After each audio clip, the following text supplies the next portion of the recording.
The movie begins 17 years ago on an island called St. Hubert. Here we see scientists working on some kind of experiment. One scientist enters a brightly lit room with a bunch of computer screens and presses a red button on the wall. But unfortunately, an internal door does not close properly. An alarm then sounds, and everyone flees the building. But another door closes and traps one scientist inside. His colleague desperately presses buttons trying to open the door, but cannot. She watches in horror as a dinosaur appears behind her coworker and slowly eats him. We then fast forward 32 years to the present day. Dinosaurs now live on a chain of islands near the equator, and the government has declared the area off limits to humans. On a busy street, we see Krebs, a man stuck in a traffic jam who happens to be the CEO of a major pharmaceutical company. He receives a phone call from his associate who reminds him about their mission to the dinosaur islands later that evening. While driving home, Krebs watches a documentary about dinosaur DNA and how blood samples could be used to create a wonder drug. This is the main reason why he wants to visit the islands. The next morning, Krebs meets with a mercenary named Zora at a remote airstrip.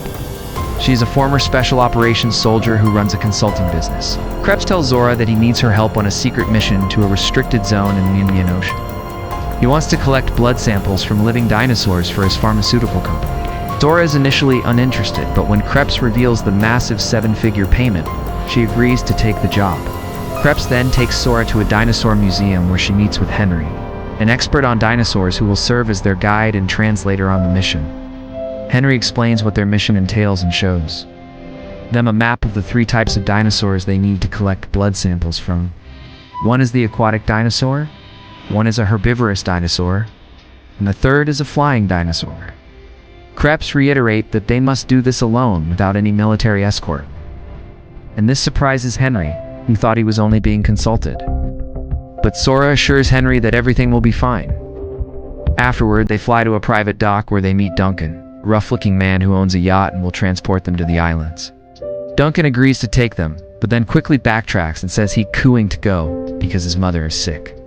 But Zora's not having it, and responds that his mother would be more worried about her son's safety if he didn't go than if he did. She then tells Duncan that she'll be the one to make sure everyone on the mission survives, and Duncan reluctantly agrees to come. As they are preparing the boat, they meet Duncan's assistant, Bobby, who is a large man with a gruff appearance. The team then leaves and heads into the ocean.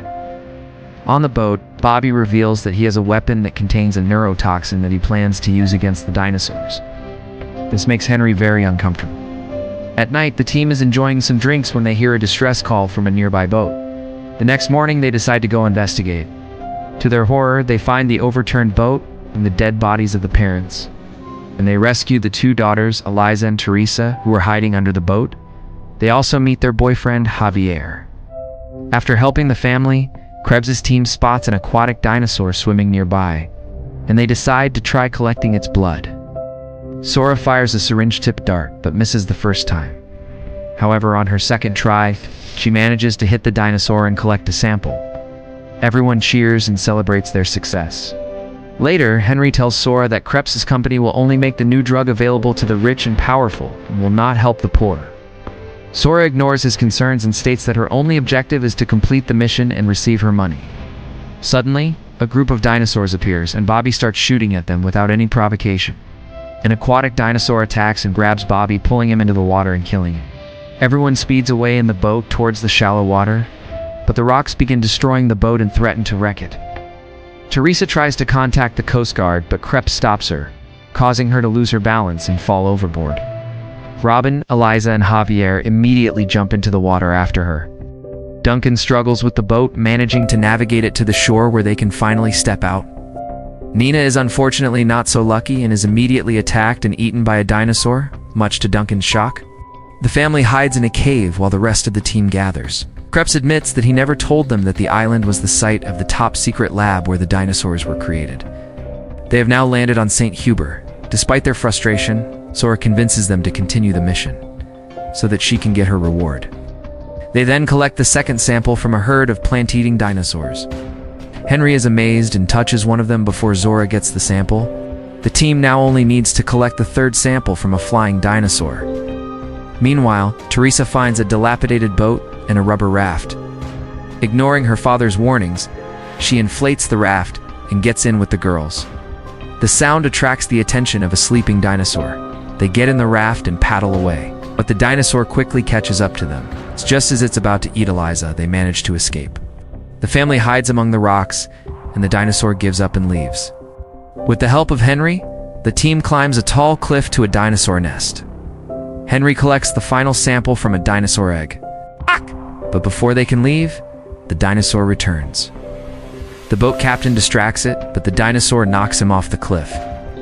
Duncan and Krebs pull him up with a rope, but accidentally pull Henry down. He lands in the water and survives. The team and the family eventually reunite near the abandoned lab. Teresa confronts Krebs, accusing him of trying to kill her and her sisters. Krebs pulls out a gun and denies the accusation. He then takes the samples from Zora and tells everyone to wait for the helicopter.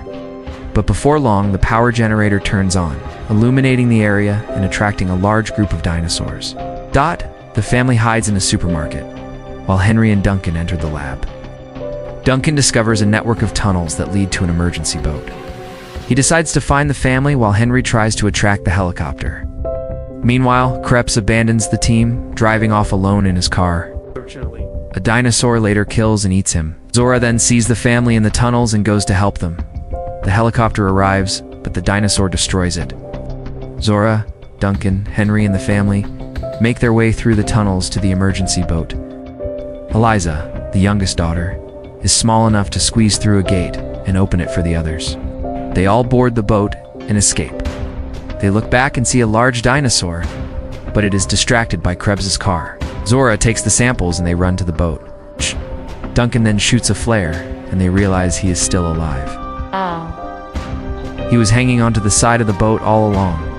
They all cheer and celebrate, realizing they have survived the ordeal and managed to collect the dinosaur samples. Zora asks Henry what they should do with the samples, and he tells her it's her choice. She decides to make the drug available to anyone who needs it, not just a single company. The movie ends as they sail away on their boat, feeling a sense of satisfaction as they are accompanied by a pod of dolphins. Thank you very much for watching. If you enjoyed this movie summary, please do and forget to hit the like button and subscribe so you won't miss out on any future videos.